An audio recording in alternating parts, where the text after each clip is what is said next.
Bueno, listo, empecemos. Entonces, ¿cuáles son como sus inquietudes?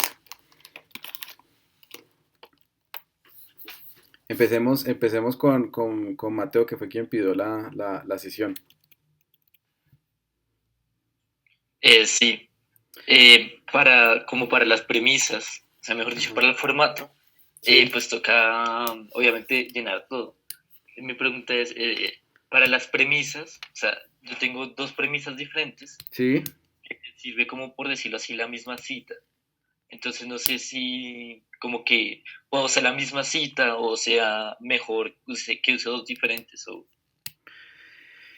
Eh, pues, pues me parece un poco raro que la misma cita te sirva para dos premisas. No sé no sé, es decir, intuyendo pues lo que hubieras podido estar haciendo, no sé si la cita se pueda separar en dos, si tenga varios elementos y entonces pueda separar en dos partes diferentes, la una para una premisa y la otra para otra premisa. Eh, o se trata que, digamos, cada premisa es como una manera de interpretar la cita que tienes en mente, o como, cómo es el caso. Pues, eh, por decirlo así, pues el segundo argumento, la segunda premisa, Sí. en realidad la tercera, la segunda de la que estamos hablando, eh, como que me sirve para gran parte del argumento, sin embargo no para su totalidad. La totalidad es como un complemento entre esa más lo que ya dice la primer Premisa. premisa. Claro, no, esa es la idea. A ver, esa es la idea. Ustedes van a redactar una tesis que es lo que van a demostrar o lo que van a sustentar. ¿De acuerdo? Entonces, digámoslo así, la suma de las premisas debe demostrar esa o debe sustentar esa tesis. Por poner un ejemplo sencillo, pues elemental. La tesis que ustedes quieren demostrar puede ser algo así como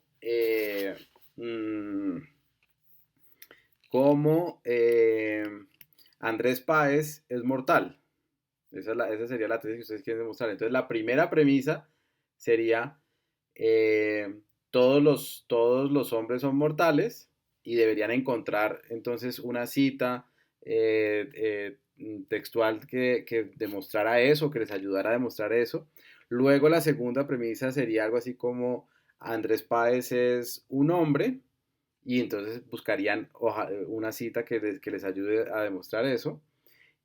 Y entonces en la conclusión ustedes podrían decir, ya vimos que Andrés Páez es un hombre, ya vimos que todos los hombres son mortales, concluimos entonces que Andrés Páez es mortal. ¿Sí me hice entender? Pues es un ejemplo muy elemental.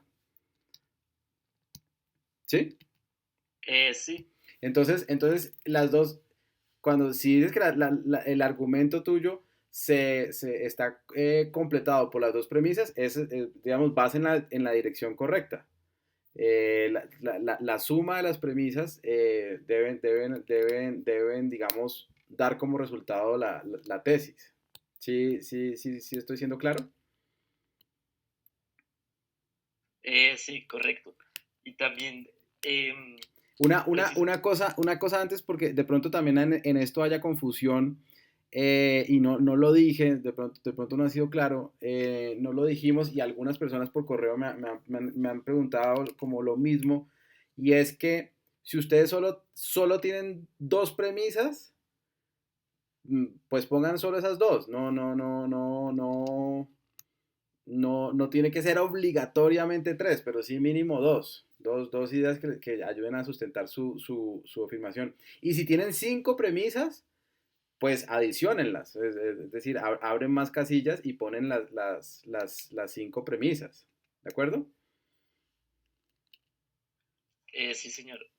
También tengo otra pregunta. Sí, Por decirlo así, cada premisa en realidad como que está, entre comillas, subdividida entre premisas más pequeñas, por ok, así decirlo, ¿no? ok, ajá, sí, Entonces mi pregunta es que, por ejemplo, en una, pues estoy hablando de los signos, Ujú. también hablo de la experiencia y más adelante hablo, por decirlo así, del aprendizaje. Ok, Entonces, a mi forma de ver, o sea, cuando yo hablo del aprendizaje, yo entiendo que también tiene que estar la experiencia ahí porque de otra forma no, como que no podría retener el conocimiento sí, o no podría diferenciar entre cosas, por así decirlo. sí. Entonces mi pregunta ahí es como que en la conclusión sí o sí tendría que poner la experiencia o si también como que queda, entre comillas, omitido o incluido más bien dentro de esa enseñanza, por así decirlo, de ese aprendizaje. Pues a ver, si entiendo bien. Te damos unos consejos generales.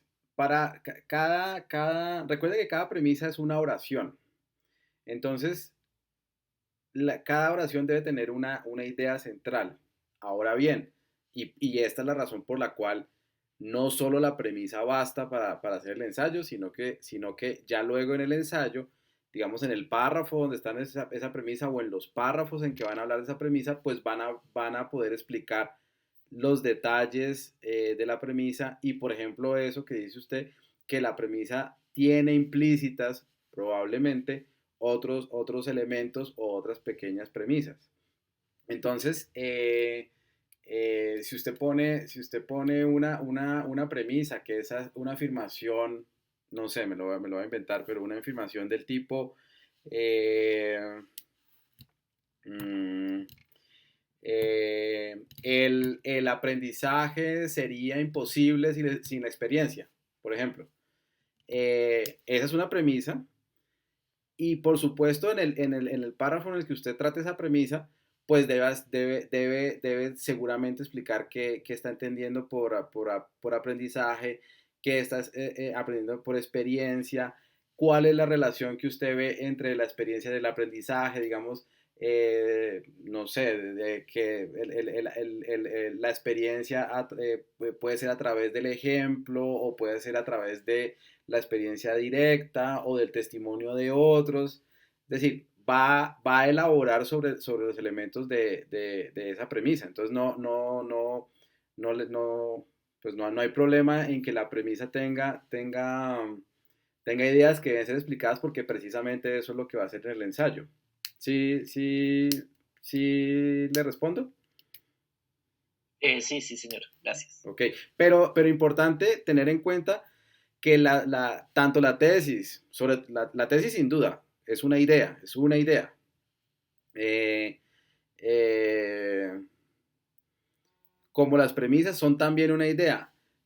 Ahora, es claro que no. Yo en la premisa puedo poner, por ejemplo, en la premisa no, en la tesis puedo poner como la idea de Peirce acerca del autoconocimiento eh, es inútil e inoficiosa.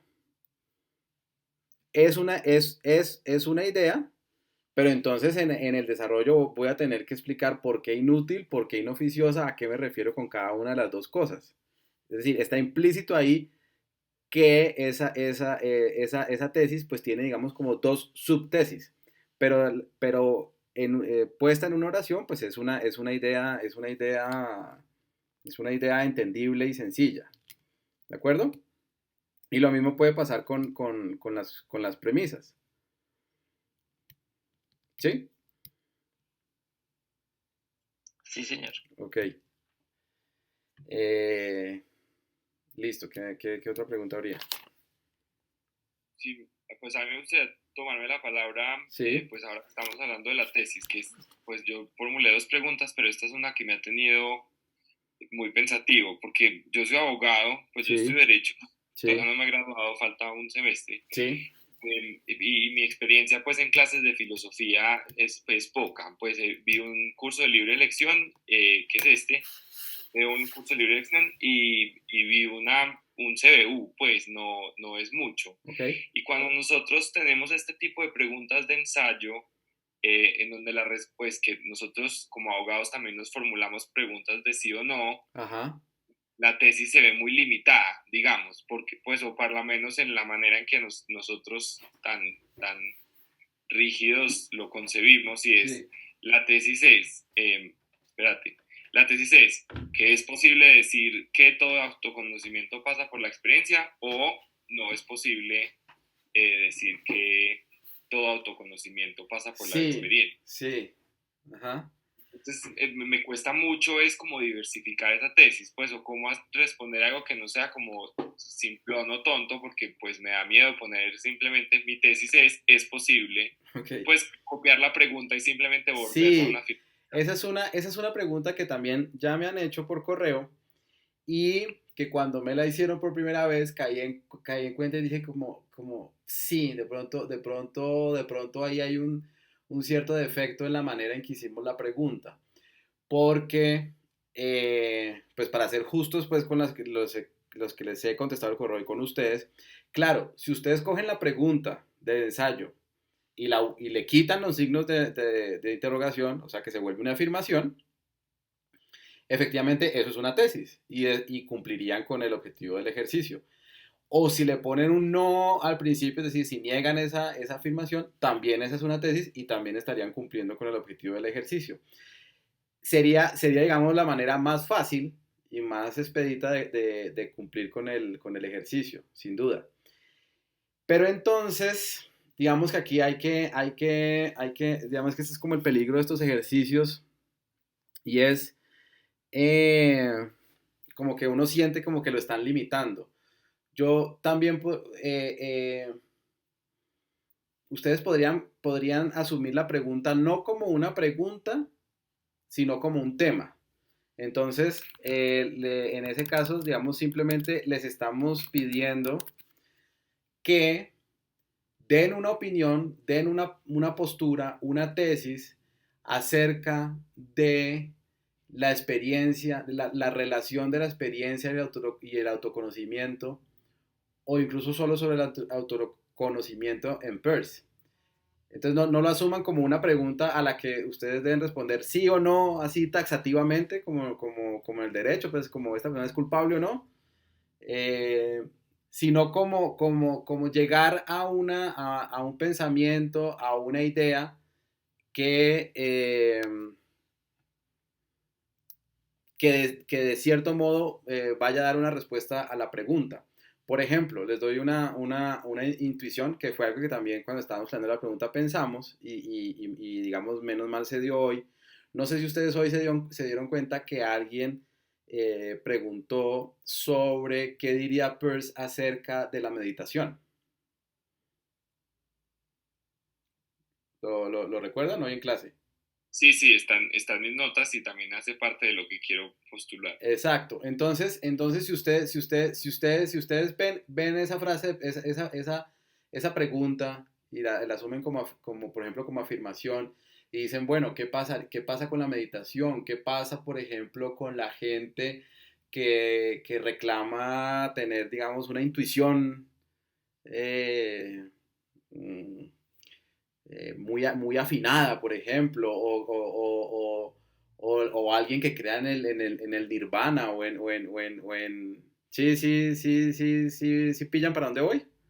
Eh, o sea, en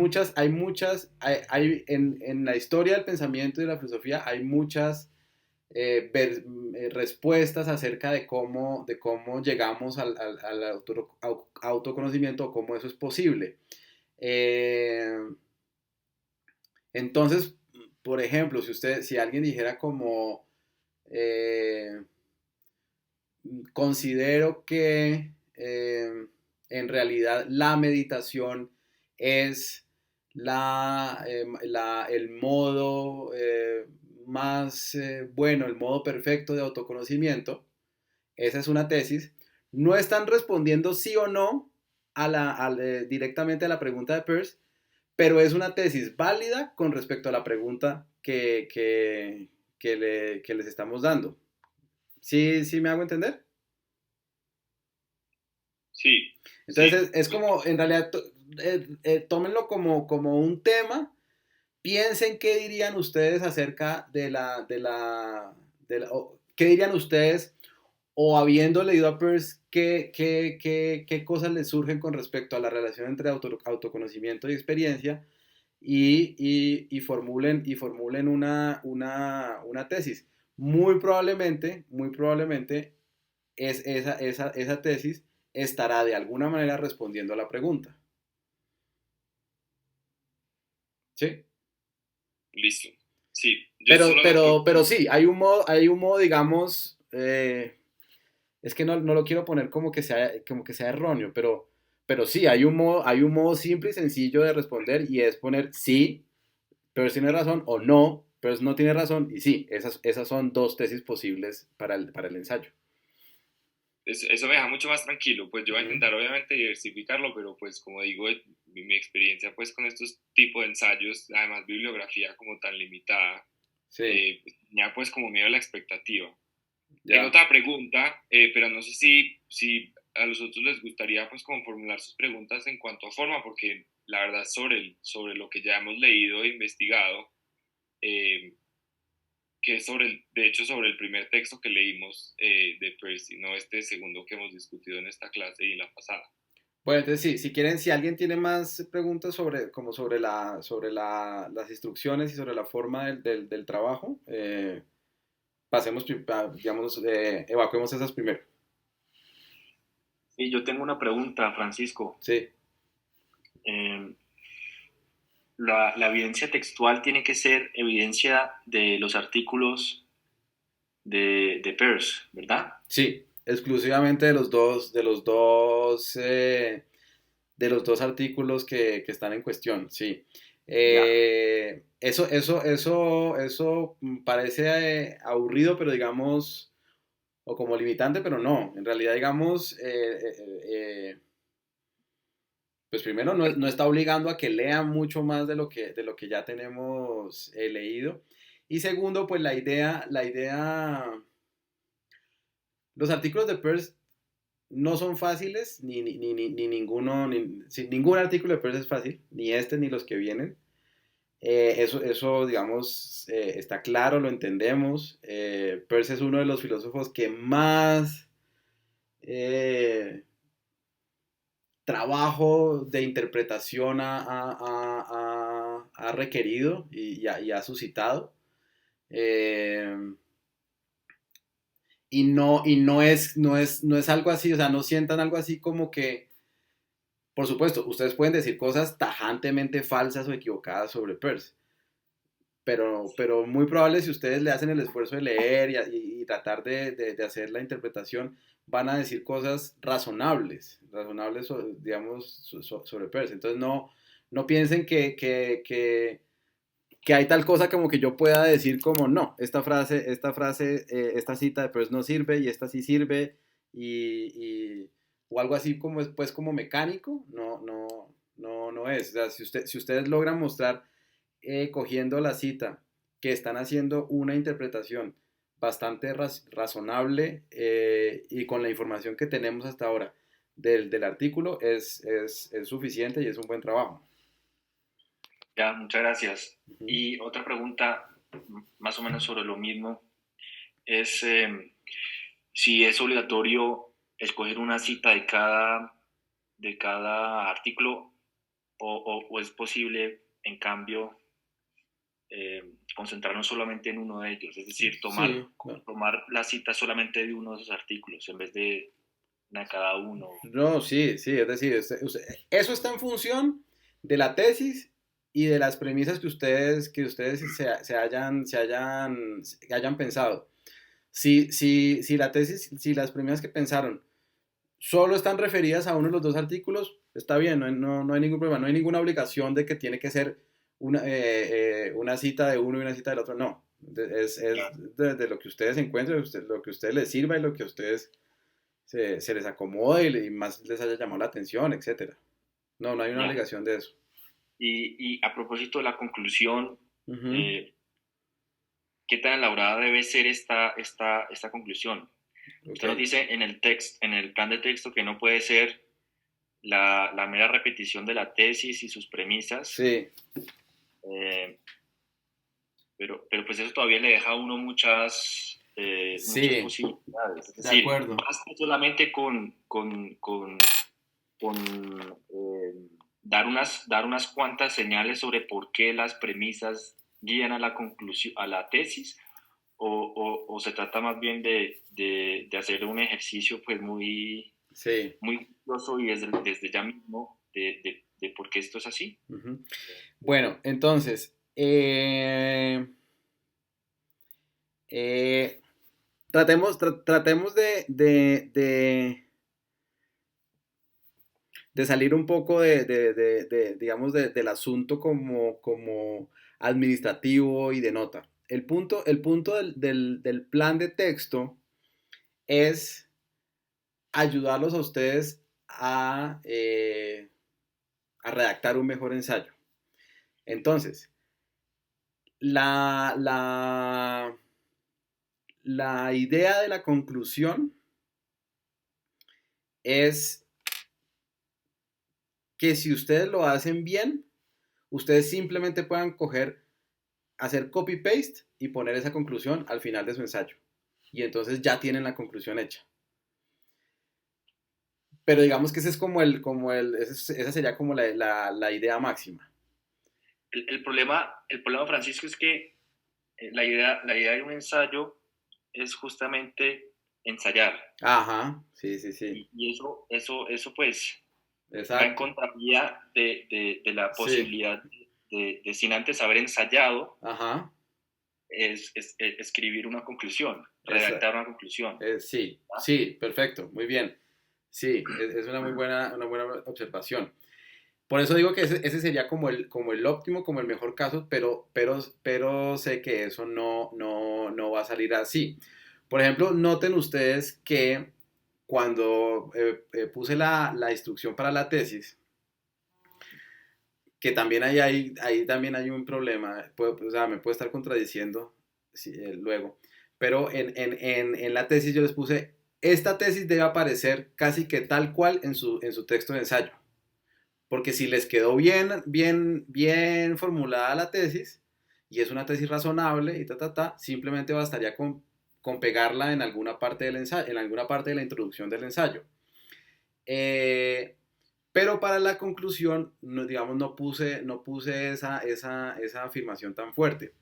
Entonces, efectivamente, en el mejor de los casos, si lo que ustedes se imaginaron del ensayo haciendo ese plan de texto es muy acertadísimo, probablemente la conclusión que pusieron ahí la puedan pasar tal cual al ensayo final.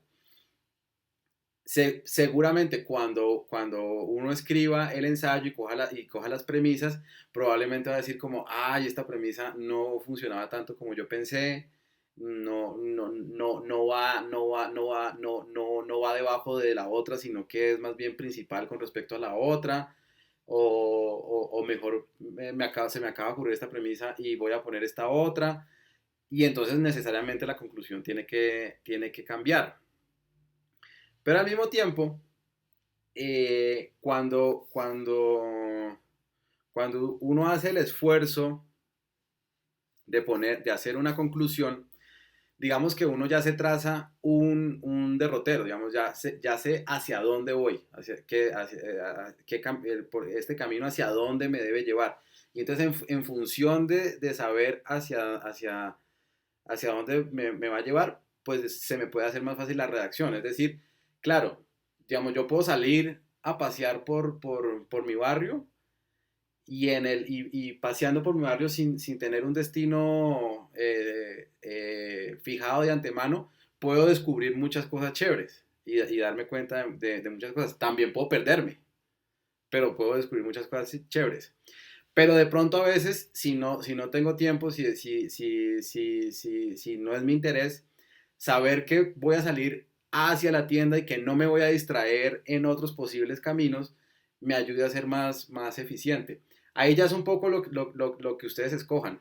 Lo que se le está proponiendo es como, en este plan de texto, que son, digamos, en principio 4 frases y un párrafo, como haga el esfuerzo de pensar bien y de ponerse una meta final ya definida, eh, para que vea cómo este ejercicio, si lo hace, si lo empieza a hacer sistemáticamente en su escritura académica, pues le va a servir mucho y le va a ser útil. Y al mismo tiempo, redactar la conclusión, pues le hace a uno darse cuenta si la tesis de las premisas realmente, realmente digamos, funcionan, digamos, porque uno a veces puede, pues yo no sé, a ustedes, no sé si les ha pasado, pero a veces uno piensa, como voy a decir esto, de aquello, y luego a la hora de la redacción de ciertas cosas se da cuenta que la cosa no funciona. Entonces, al redactar la conclusión, tienen la oportunidad de saber ya desde, digamos, desde hoy por la noche, que la cosa no funciona bien y que tal vez tienen que pensar algo mejor. Sí, Sí. sí me entendieron o mucha lora. No, sí, yo entendí. Muchas gracias. Listo. Bueno, ¿qué otra pregunta con respecto como a la lógica del ejercicio y las instrucciones hay? Yo iba a hacer una pregunta con respecto a lo de poner las citas. Si uno, por ejemplo, en la mini tesis de cada párrafo, ¿no? Pues la afirmación inicial Ujú. va a hablar como de dos temas que aunque son comunes, pues las citas no se encuentran en una sola, puede poner más de una sola cita ahí. Claro, sí. Es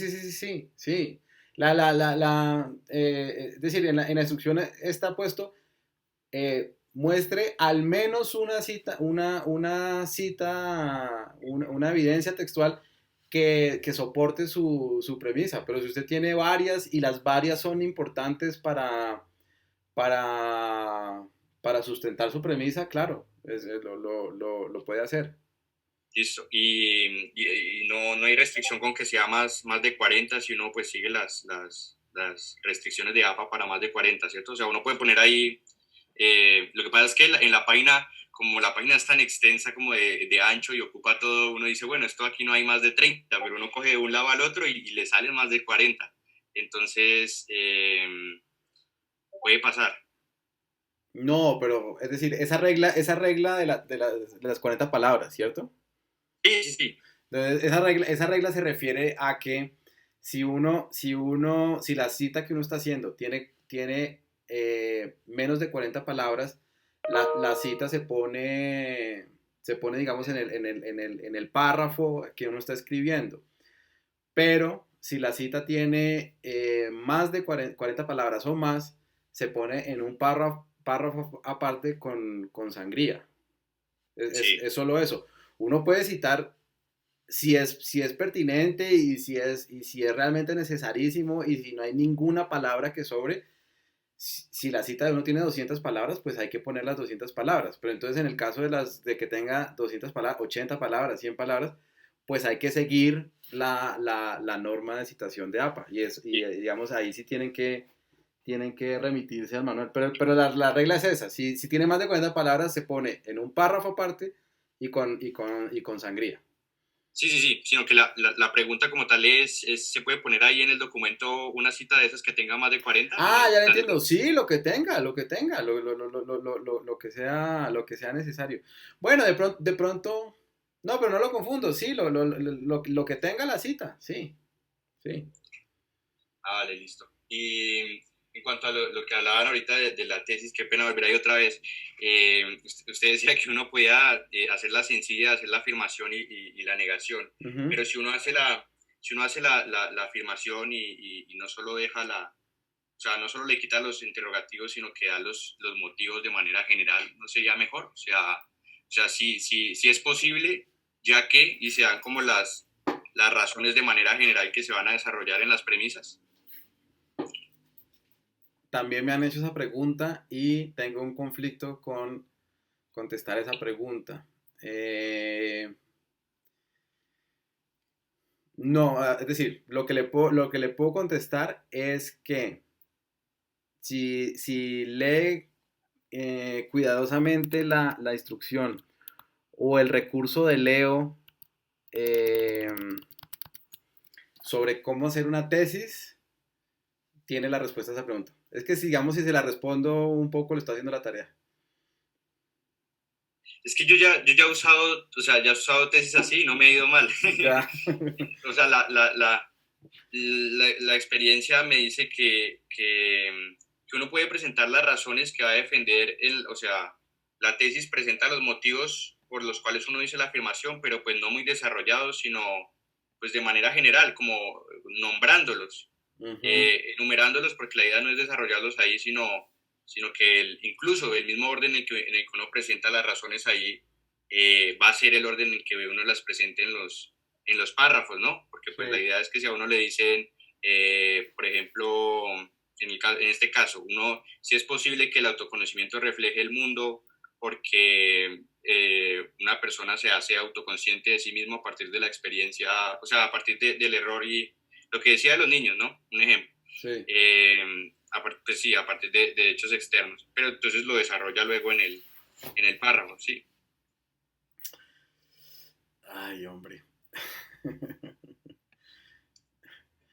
No, miren, si usted, si leen las instrucciones, digamos, está la definición simple de que es una, digamos, o estándar de que es una tesis, y entonces eh, una tesis es una afirmación para la cual yo después voy a dar razones.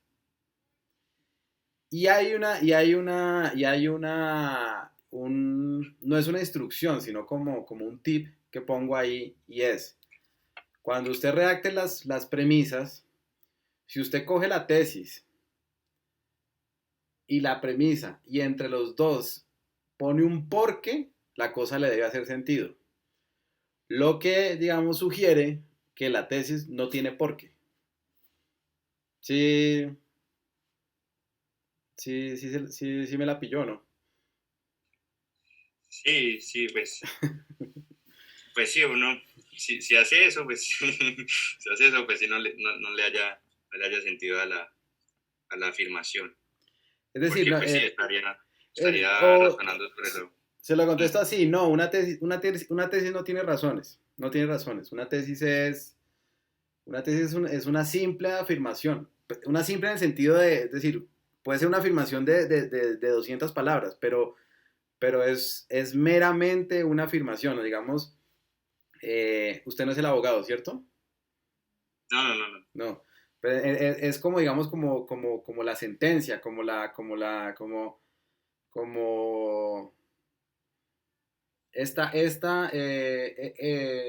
Juanito es culpable del delito que se le acusa, punto.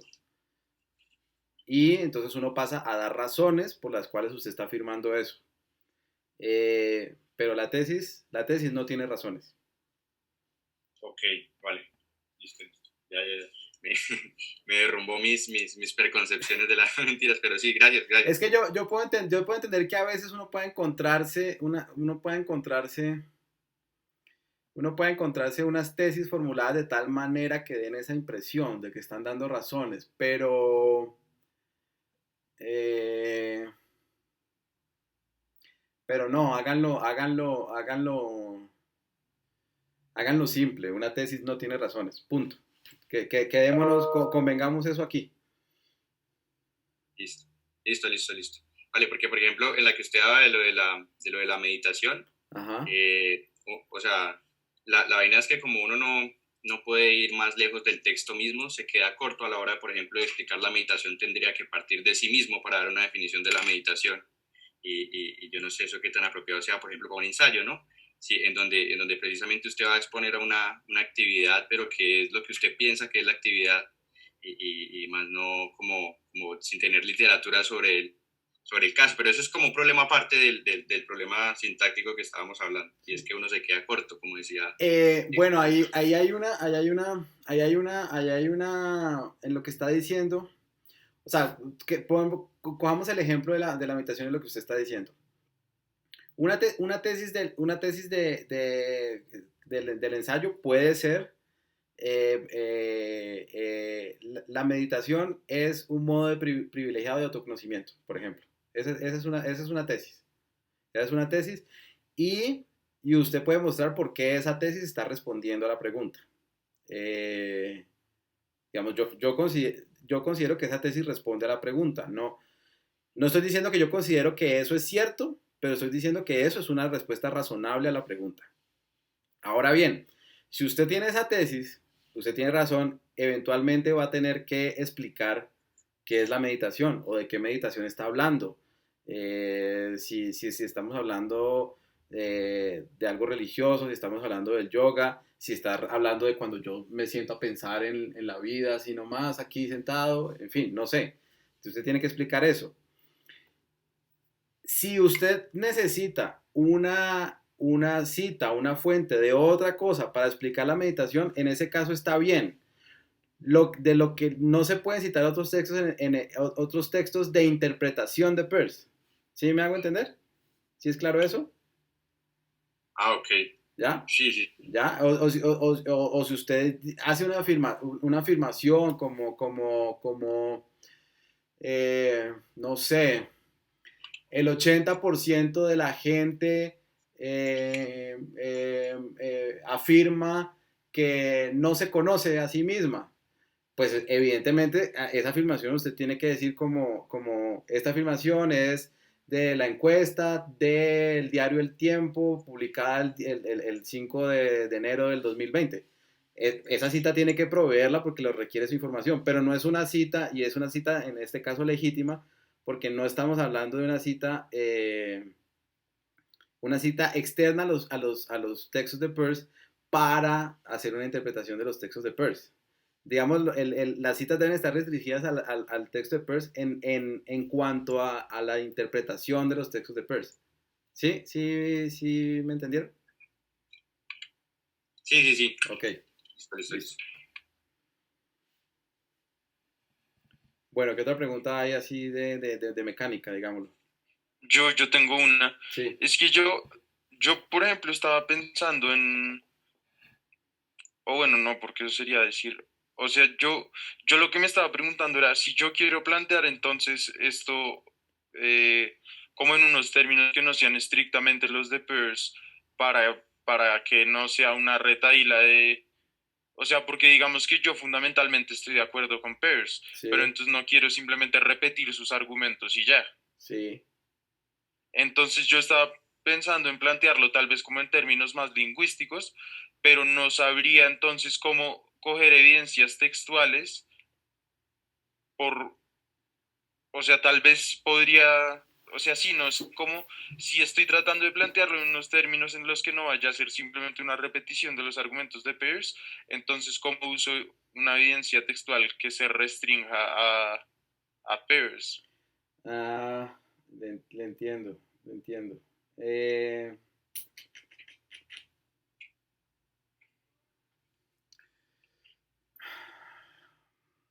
Sí.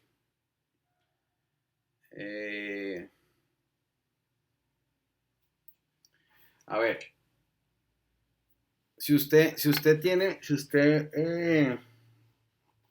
o sea, si le entiendo bien, digamos, usted pretende afirmar algo, decir, responder que efectivamente que Peirce tiene la razón, y que a su juicio hay, digamos, unos hallazgos o unos desarrollos de ciertas teorías lingüísticas que confirman eso que dice Peirce. ¿Le entiendo bien? Más o menos, pues es que siendo sincero, yo apenas voy en tercer semestre, este es el primer Sí. curso intermedio que veo, pero yo planeaba decir como así de manera, pues sí, como lingüísticamente no será muy sofisticado, sería como decir que uno solo se puede conocer a sí mismo o pensar en sí mismo a través del lenguaje y que el lenguaje lo tiene que obtener a través de la experiencia. Sí, pero mire que por ejemplo eso que usted está diciendo, pues no, digamos, pues no se lo puedo decir dónde, pero mire que usted de eso que está diciendo, un poco lo puede extraer de Peirce. Por ejemplo, Sí, es que hay, o sea, como Peirce diría eso no del lenguaje, sino de los signos, y ujú, ya. sí, Pero entonces ahí, o sea, siento que tal vez entonces sería, o sea, a mí lo que me preocupa es, no sé si sería un problema que al estar de acuerdo con Peirce, que simplemente me ponga a repetir argumentos. Entonces, por ejemplo, yo podría decir, o sea, como lo que dice Peirce, por ejemplo, sería entonces que el hombre piensa todo a través de signos, que los signos tienen que necesariamente venir de la experiencia y que el hombre es un signo. Sí. Entonces ahí ya digamos que si uno usa esas tres premisas, ahí como podría estar probando lo que dice Peirce y uno simplemente podría entonces cambiar eso y ponerlo en términos del lenguaje. No se preocupen. Sí, es decir, la idea, o sea, el ensayo no tiene que mostrar de pronto como una idea novedosísima, o, es decir, no van a resolver, es decir, el 99% de nosotros no resolvemos nada en estos ensayos, o aportamos algo novedosísimo. Por ejemplo, usted en esas tres premisas que dio acerca de los signos, es lo que usted está dando ahí es una interpretación de los textos de Peirce. Alguien podría contradecirle esa interpretación y decirle, no, Peirce no está diciendo eso, está diciendo esta otra cosa. Entonces, con que usted haga el trabajo, por ejemplo, de decir que Peirce dice esas tres cosas, ofrecer una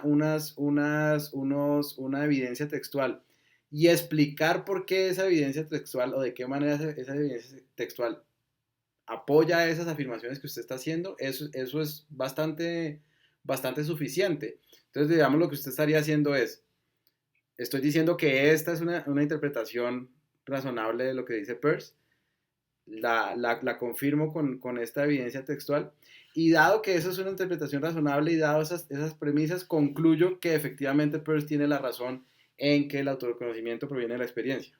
Eso Okay. es un raciocinio perfectamente válido, un funcionamiento válido del ensayo. Sí, ¿Sí? digamos que ahí tal vez lo que me inclinaba a creer que tal vez esa no sería el curso más, pues más adecuado para la pregunta, es que yo sentía que la pregunta no estaba planteada tanto en términos de solo interpretar a Peirce, sino de, o sea, de o agregarle algo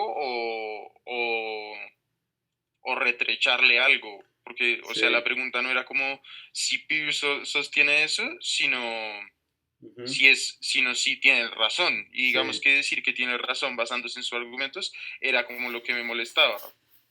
Pero ustedes podrían, es decir, pero cuando uno se fija cuando uno hace, digamos, como finalmente se trata de un trabajo de interpretación de lo que está diciendo Peirce, de los textos de Peirce. Y uno podría decir como algo incluso como, Peirce dice eso, Peirce afirma eso, eh, pero incluso en lo que él mismo está diciendo, yace la contradicción a lo que le está diciendo. Uno podría encontrar eso, es decir, como encontrar las fallas en los argumentos de Peirce, los vacíos, Miren, por ejemplo, por poner un ejemplo, que hoy llegamos a ese punto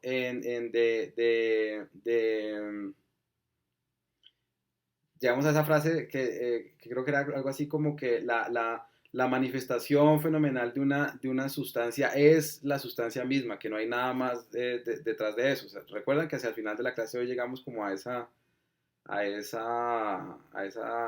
afirmación de Peirce. Y, digamos, existía la pregunta, ¿qué quiere decir eso? Y Peirce empieza a dar a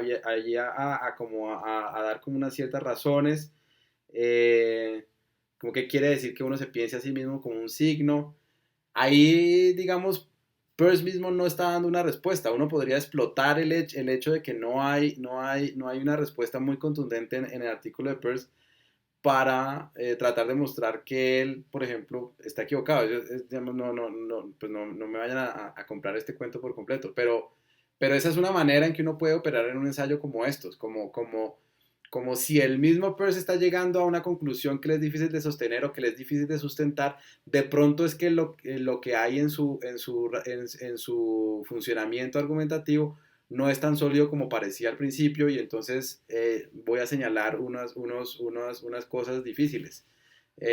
O cojo esta cita y trato de mostrar que el procedimiento lógico que está usando es defectuoso, no se sigue exactamente lo que él dice que se sigue.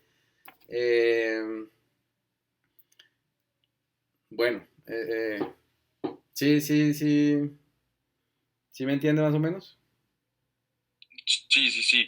Ahí también me surgió otra pregunta. Yo, por ejemplo, no estoy tan convencido de que eso de que el hombre es un signo estrictamente, pero sí de que solo puede pensar en sí mismo a través de signos. Ujú. En ese sentido, yo podría, por ejemplo, plantear mi ensayo así, diciendo, o sea, podría decir que no estoy 100% de acuerdo con eso de que el hombre es un signo. Tendría que argumentar, o sea, tendría que argumentar por qué tengo esa diferencia con Peirce, o como eso no haría tanto parte de la pregunta, sino más bien, sí, no sé si me hago entender. Pues usted tiene que mostrar que no, que usted puede mostrar que la pregunta, responder a la pregunta con sí o no, pasa por entender bien qué diablos quiere decir pues con que el hombre es un signo. Que si yo digo el hombre es un signo y digo el hombre se entiende a través de signos, estoy diciendo dos cosas distintas. La una es más fuerte que la otra. Eh, Sí, claro. Peirce está diciendo eso o lo estamos tomando muy a pecho. De pronto está diciendo que se entiende a través de signos. Digamos, ahí puede usted dar esa discusión y encontrar diferentes pasajes del texto que podrían indicar que está comprometido con la afirmación fuerte o podrían indicar que está comprometido con la afirmación más débil. No necesariamente lo va... Esa es la clase de trabajo de interpretación que téngalo por seguro que se han producido 10.000 páginas y no es que uno lo vaya a resolver, pero lo chévere del ejercicio es que uno se dio cuenta que había un hueco, es decir, eso es suficiente, bastante suficiente para una clase de filosofía, pues. Eh, y también debe usted asegurarse de mostrar que, por ejemplo, responder esa pregunta en realidad es más importante o es primordial a responder la pregunta que hemos propuesto en el ensayo. Que la pregunta del ensayo pasa antes por responder esta pregunta. Sí. Eso. Pues pues digamos que yo tengo una duda como algo que sentí yo en estos textos de Peirce, que sobre todo o sea, yo hice la pregunta como cuando después de leer el primer texto, la parte en la que, por ejemplo, él dice que lo incognoscible, o sea, como que algo que es incognoscible es lo mismo que decir como que no existe. Sí, sí.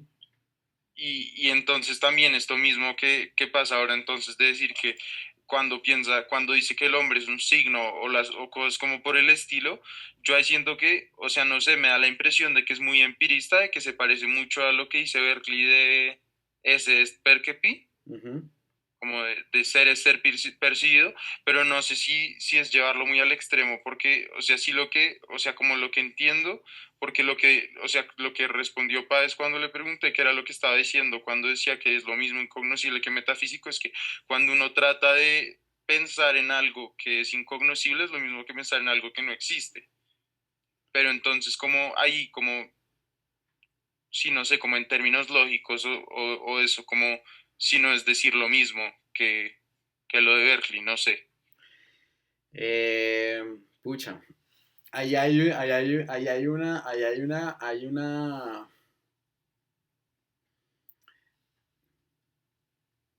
Yo creo que si eso es lo mismo en términos lógicos, esa es una pregunta fácil y la respuesta es sí. Y no creo que les esté haciendo trampa al responderles esto. Es lo mismo. Ahora, eso no quiere decir que la cuestión metafísica quede anulada por el hecho de que lógicamente sean equivalentes. La cuestión metafísica sigue vigente. Se parece eso un poco a la misma distinción que hacíamos con los signos. Yo puedo decir que que lo incognoscible no existe, que no hay tal cosa como una cosa incognoscible, es decir, estoy haciendo una afirmación metafísica fuerte, de decir, eso no existen esas cosas. Puedo hacer una afirmación en la que no me comprometo en algo, en una afirmación metafísica fuerte acerca de si existe o no existe, sino simplemente que sobre lo incognoscible no vale la pena hablar o no tiene sentido hablar. Y eso es una afirmación menos fuerte metafísicamente porque no estoy discutiendo la existencia o no, sino una afirmación un poco más de orden pragmático. Lo que está diciendo Peirce es lo uno o lo otro. ¿Qué consecuencias tendría que fuera lo uno o lo otro? Esas son cosas que usted eh, puede discutir y que sí entiendo que de cierta manera tienen relación con la respuesta a la pregunta. Pero digamos que ahí está el punto del trabajo. Discutir esas cosas es un ensayo. Y es un ensayo que puede ser brillante, dependiendo de cómo uno lo discuta. Eh, y basta para un ensayo, basta para una tesis de doctorado. Eh, es decir, no, y es simplemente digamos, usted está quedándose o está eh, ceñido o limitado o cercado por el hecho de que está haciendo una interpretación de un pasajito de Peirce. En eso no hay problema. Es decir, uno siente que si solo son estos dos textos de Peirce, lo único que puede hacer es como repetir mecánicamente como Peirce dice esto aquí, dice esto acá, por lo tanto concluye esto acá. No, usted sin salirse del texto de Peirce puede discutir muchas cosas digamos de sus propias ideas. Que eso sea como lo que dice Berkeley de que ser es ser percibido, pues lo puede usar como una manera de ayudarse, pero mire que no es necesario referirse a eso que dice Berkeley y entonces tener que ir a buscar una cita de Berkeley donde dice eso para discutirlo porque uno lo puede hacer solo. Sí, claro, vale, gracias. Bueno, ¿qué otra pregunta hay de cualquier índole? Listo, sí, pues, si te parece bien, te pregunto. Yo no he podido, de verdad no he podido entender la cuestión 7 del primer texto que leímos, particularmente sobre, pues, o así se llama, si existe alguna cognición no determinada por una cognición previa. Uh-huh. Él se adelanta y dice, pues, en la primera vista, prima facie, uno podría decir que sí, porque sí, o sea, si es una cadena de conocimientos, tuvo que haber un primero, Sí. o un primer conocimiento. Yo no entendí cómo eso llegó a ser refutado. Hasta ahora no he podido entender, y no es porque no esté de acuerdo, sino porque genuinamente no entiendo el argumento. Ok, bueno, complicado, digamos, lo puedo responder así tajantemente, pero a ver. Si quiere, mientras usted piensa, yo trato de darle un esquema de cómo podría entenderse. Por favor. Bueno, dale. Yo lo que medio entendí es que precisamente cuando uno trata de pensar una cognición no determinada por una cognición previa, pasa que uno está pensándola y él mismo, y pues él trata de probar en la cuestión 1 de que no hay como o sea, la mente no es como unos átomos separados, aislados, sino que cada átomo está como relacionado con el otro y determina al otro, y lo que veíamos esto de que, por ejemplo, un pensamiento interpreta al pensamiento anterior, pero a su vez es interpretado por el pensamiento siguiente, hace que pues el pensamiento en sí sea determinado.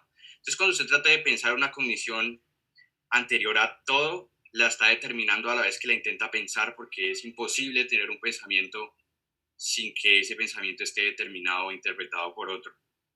por eso no le cabe en la cabeza que pueda haber una concepción como primera, un motor inicial. Pero pues eso también deja el problema de entonces es infinita la cadena o qué, pero pues bueno, eso es como otro lío aparte, pero esa es como la razón que se me viene a la cabeza. Sí, Sí, y eso iba de la mano con lo que decía el compañero de que una cosa necesita ser explicada para existir, según Peirce. Entonces no hay manera de explicar la cognición primaria y por sí. tanto pues ni siquiera puede ser Pero concebida. Sí, a mí, la explicación estuvo un poco, sí, la explicación estuvo bien. Eh, eh, la pregunta la hizo Alberto, ¿cierto? Sí, Sí, y en derecho, digamos, en algún momento vieron digamos, como lógica de razonamiento. No sé si te viene a la mente las demostraciones por el absurdo. No sé si alguna pues vez vieron eso. nosotros sí vemos lógica y luego hermenéutica que empata con lógica, Ajá, pero, pero pucha, eso fue en segundo semestre, ok. estoy en vez. Bueno, un poco lo que Peirce hace ahí es, y lo que está diciendo el compañero, que yo creo bastante correcto, es una demostración por el absurdo. Entonces supongamos que existe esa primera cognición no determinada. Entonces, como estoy suponiendo que existe una primera cognición no determinada, estoy creando al hacer eso, estoy creando una cognición que está determinando esa cognición. O sea, este acto de ponerme a suponer, es decir, a pensar en una cognición no determinada, ya está condicionando está determinando esa condición, esa cognición. Por lo tanto, esa cognición no determinada es determinada. Caigo ahí en una contradicción, en un absurdo. Ese es básicamente el procedimiento que está haciendo Peirce. Eh, eh, Al pensarla, que fue lo que él dijo, al pensarla, la estoy determinando. Por lo tanto, esa ya no es determinada. ¿Sí se entiende?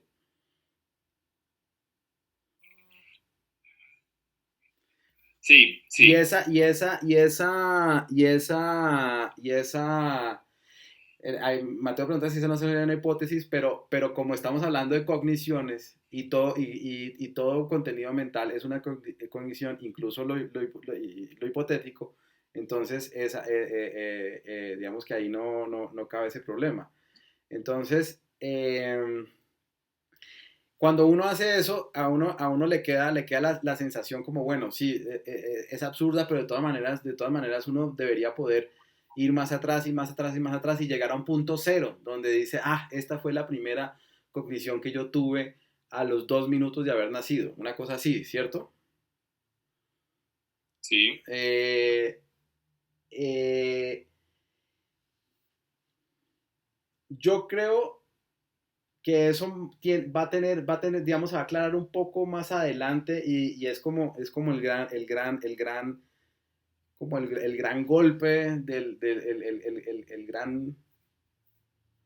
el punto del pragmatismo, y es que, y eso tiene relación efectivamente, como lo dijo el compañero, con lo otro, de lo incognoscible y lo incognoscible no existe, porque también la podríamos reformular como esa primera cognición indeterminada no es cognoscible, por lo tanto no existe. Digamos, como desentrañar bien el misterio de eso, como les digo, es una tesis de doctorado, ya ha habido tesis de doctorado al respecto. Pero finalmente uno también puede pensarlo en términos pragmatistas, que es el punto, y es a lo que vamos llegando en los textos, que es eh, lo que se percibe, lo que es cognoscible, tiene sentido como cosa cognoscible por medio de los actos, por medio de lo que eso significa en la acción, en lo que uno hace. Y ahí acción es decir, tiene un sentido amplio. Si eso no significa, no tiene ningún sentido, no tiene ningún valor en actos, eso no tiene sentido pensar en eso. Uno lo puede dejar hasta ahí, no tiene sentido. Entonces, ¿qué valor podría tener en actos la primera sensación o el primer hecho cognoscible? Ninguno. ¿Qué me suma a mí o no de poder llegar al conocimiento de la primera cognición indeterminada, la que tuve a los 2 minutos de nacer? No tiene ningún valor en la acción. Pero Sí, ahí, pues no sé, ahí, por ejemplo, yo o sea, como lo que planteaba ahí Peirce era como, si hay una sola cognición que no está determinada, esa sería la primera cognición. Pero él después lo que dice es, no hay una primera cognición, y a mí lo que más me ayuda a entender eso de que no hay una primera cognición era ese ejemplo que él hizo con el triángulo que se mete al agua, que me pareció muy claro, ujú, pero que también es cierto que ahí no se puede confundir. Digamos que a mí lo que me ayuda a entenderlo es como, digamos que, como si uno estuviese viendo los números, y uno está en el cero, y en el cero es el momento en el que no ha tenido ninguna cognición. sí, Apenas coge entonces uno que no sea cero, sino que sea 0.00001, y uno dice, veamos si esta es mi primera cognición, uno puede encontrar infinitos números entre el cero y ese 0.0001 de sí, esa cognición, y uno puede hacer eso con cualquier número. Entonces ahí lo que está diciendo Peirce es como, cualquier cosa que usted me diga que fue su primera cognición, yo puedo encontrar una cognición entre esa cognición y el momento en el que todavía no había tenido ninguna cognición. sí, sí. Entonces, como esa fue la que, o sea, eso es lo que a mí me ayudó más fácil a entender esto de por qué no había una primera cognición. Sí, esa digamos, es un argumento también bastante, digamos, bastante matemático, pero digamos que para no ponerle tanto tiza a ese asunto, lo que está detrás de ahí, que ya lo hemos repetido en clase, lo que está detrás de ahí es una crítica muy radical al empirismo. Y ahí, digamos, y ahí es una cosa muy interesante porque Peirce no es lo contrario de un empirista. Es decir, no es alguien que rechace la experiencia, por ejemplo, como Descartes. Pero sí hay una crítica muy radical y a la vez de todas maneras un poquito obvia, por lo menos desde nuestros ojos de hoy, y es que el empirismo supone que uno puede individualizar las sensaciones y las cogniciones. Entonces una manera de tomarlo es como, puede que exista, pero no es posible acceder a ella. No es posible acceder a tal cosa como una cognición o una sensación individualizada. Como que yo pueda decir como estos átomos de percepción y de cognición formaron mi imagen del papel amarillo. Eso en realidad no es posible hacer. Eso es una cosa que supone o que propone el empirismo, pero que en realidad no se puede hacer. Eh, y entonces eso tiene unas consecuencias lógicas y conceptuales y también metafísicas sobre el conocimiento, la manera de conocer. Eso todavía no está súper claro, pero evidentemente tiene relación con la pregunta. eh, y uno puede tomarlo hasta ahí. En realidad, eso que supone el empirismo en realidad es una ilusión, es un imposible, es como un aparataje teórico, pero en realidad nadie es capaz de determinar por sí mismo cuáles fueron los átomos de percepción que le formaron el amarillo o que le formaron árbol. Es más como una red. ¿Hay alguien ingeniero entre ustedes?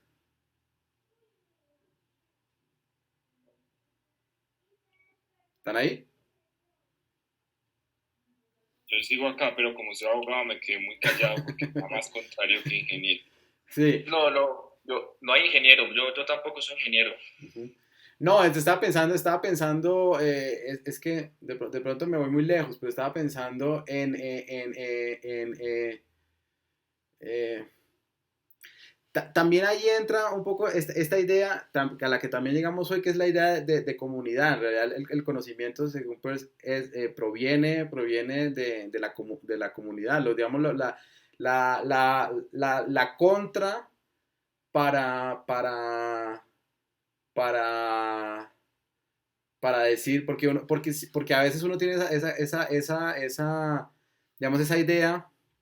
Por ejemplo, entonces uno nace vacío, con el cerebro vacío, y entonces empieza a tener percepciones y empieza a tener sensaciones, y pum, va armando su pensamiento a punta de atomitos de esas percepciones. Pero digamos que ya hoy en día es muy, muy común, o está muy aceptado,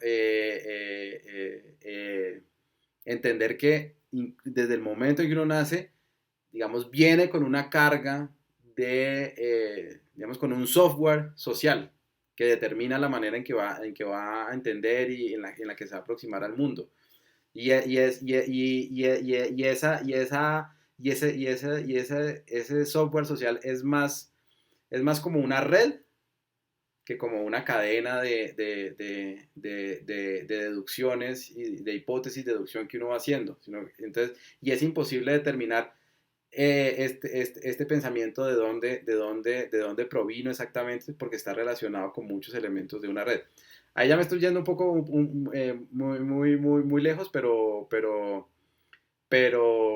bueno, da alguna idea. ¿Hay alguna otra pregunta?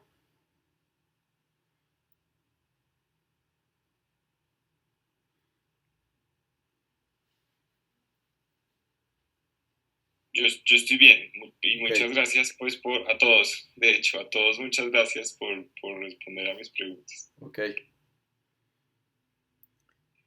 Y yo también bien. Muchas gracias, Francisco. Ok. Y también al especial. Bueno. Y sí, no, recuerden nuevamente, es decir, no, no, no, o sea, es decir, no se peliculen tanto con el ejercicio, digamos, por decirlo así. Como que traten de hacer un ensayo como siempre lo han hecho, pero digamos de una manera un poquito más concienzuda, como dándose cuenta cuál es la tesis, qué es lo que quieren defender y poniéndolo bien. Incluso, no sé, el ejemplo del derecho, el ejemplo del derecho es muy útil, digamos, si uno si uno es abogado penal y está defendiendo a alguien y se para ante un juez, uno lo primero que dice es, como señor juez, mi defendido es inocente y lo voy a demostrar. Y entonces, y arranca. Eh, y ya la demostración puede ser muy enrevesada, puede tener puntos oscuros, puede tener puntos que no son tan claros, evidencias que, digamos, en la evidencia textual, por ejemplo, pues piénselo, es decir, puede decir, mire, mi defendido es inocente y una evidencia que yo tengo es que, no sé, el cuchillo estaba a 1 metro y a 1 metro no era posible que él tuviera acceso a ese cuchillo. Por lo tanto, él no pudo haber empuñado ese cuchillo. Pero siempre puede haber una circunstancia, de pronto el policía que llegó a la escena por error lo corrió 1 metro y entonces alguien puede decir, no, pero ahí entra un policía y poner dudas sobre esa evidencia. Es un poco así, pero lo importante es que uno llegó y dijo, yo voy a defender esta posición, que es inocente, y esta es mi evidencia, y, y, y podemos llegar a comprobar si el policía corrió el cuchillo o no, pero esa evidencia que estoy presentando, esa premisa, es razonable, es una muy buena evidencia para demostrar que mi defendido es inocente. Y uno hace ese raciocinio siempre y lo hace de una manera, digamos, un poco inconsciente. Lo que busca este ejercicio es que eso se haga consciente, digamos, que emerja a la luz, que lo hagan conscientemente y eso en el futuro les va a ayudar. Pues ya es decir, no lo vas para todos los ejercicios de la universidad o de la vida académica o de la vida profesional, no va a hacer este plan de texto, pero hacerlo unas veces iniciales ayuda mucho. Esa es como la idea. Entonces, digamos, no se peliculen mucho y seguramente saldrá muy bien. Y yo tampoco voy a, digamos, y sobre todo en el plan de texto, tampoco es que vayamos a calificar si la tesis es maravillosa o es novedosa, o no, es solo que el procedimiento lógico y argumentativo sea razonable. Eso es todo.